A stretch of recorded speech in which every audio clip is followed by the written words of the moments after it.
So we are now thinking, okay, we would like to do this kind of devices. This will be useful, and it will be useful for many reasons. So can we get the inspiration from nature? Can we use the ability of the nanoscience, nanoscale science and engineering to develop new concepts? Well, then it means that we have to have the human power. This cannot be done by one or two people. We have to, so many people, we have to have so many people working with us on different aspects of the nanotechnology. It means we need the physicists, we need the chemists, we need the engineers. We have to excite and prepare the future students.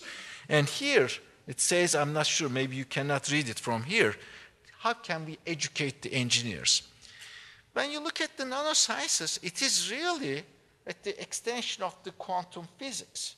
But we cannot handle practical problems with the help of quantum physics. Quantum physics will help us to understand some of the material, but it's very difficult to apply it to larger systems. We have to also understand the concepts, the phenomenological concepts that will allow the biologists work with the chemists, work with the mechanical engineers. So how can we educate the new engineers? Engineering education itself has been changing over the last 100 years. Engineering education has always changed. There are so many universities trying different ideas, different concepts. I have to tell that ESPOL's engineering has been quite strong. I have experienced this firsthand. I have seen one student who was able to handle so many different things, and I am pleased with him.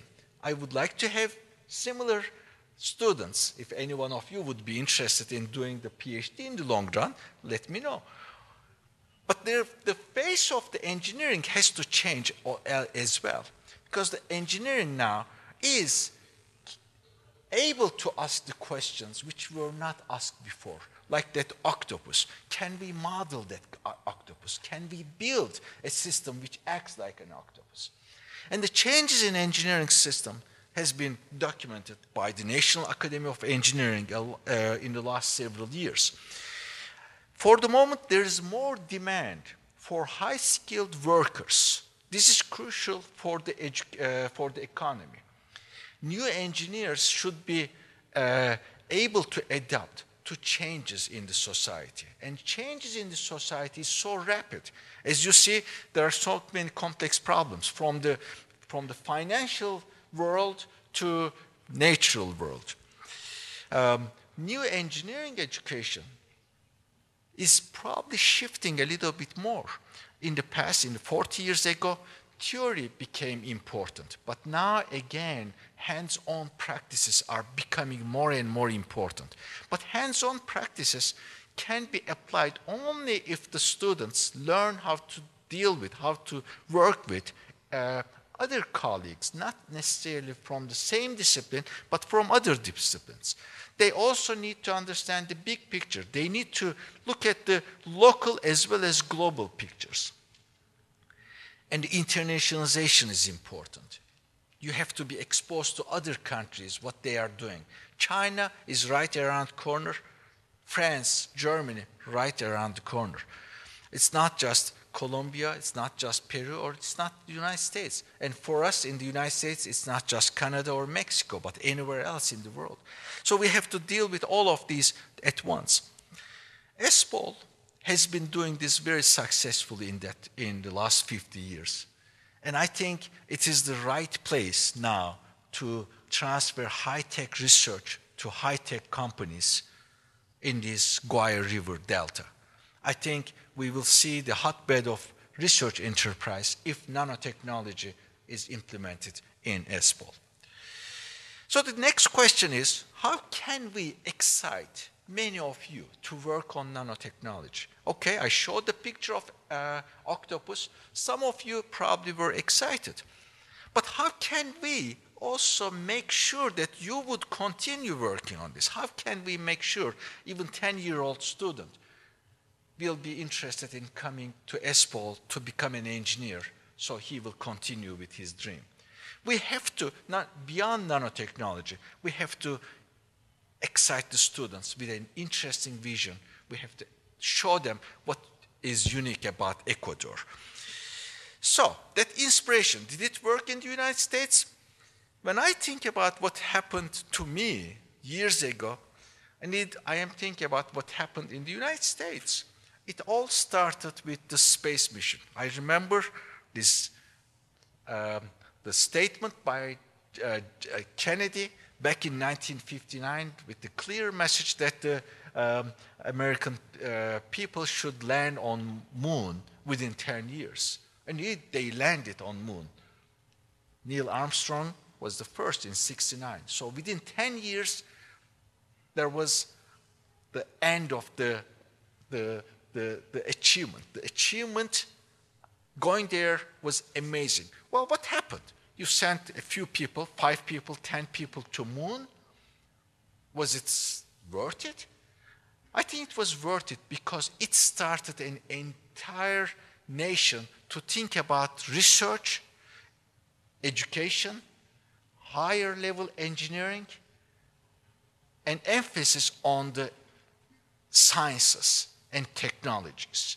So the process itself was worth it. Putting man on moon was just the extension of that concept. Influencing the entire society with a vision was very important.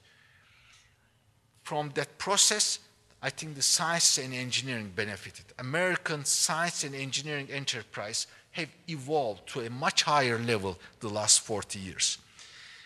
In 2008, ESPOL is now starting the next level.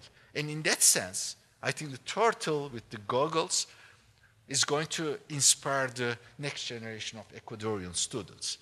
But what would be the inspiration? What would be the best thing to do in Ecuador?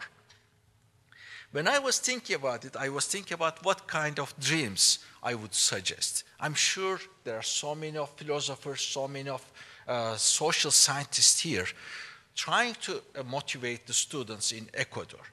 But I think when I look at the entire country, I see one of the most unique things about Ecuador that I think Ecuadorians are the most proud, and it's Galapagos Islands.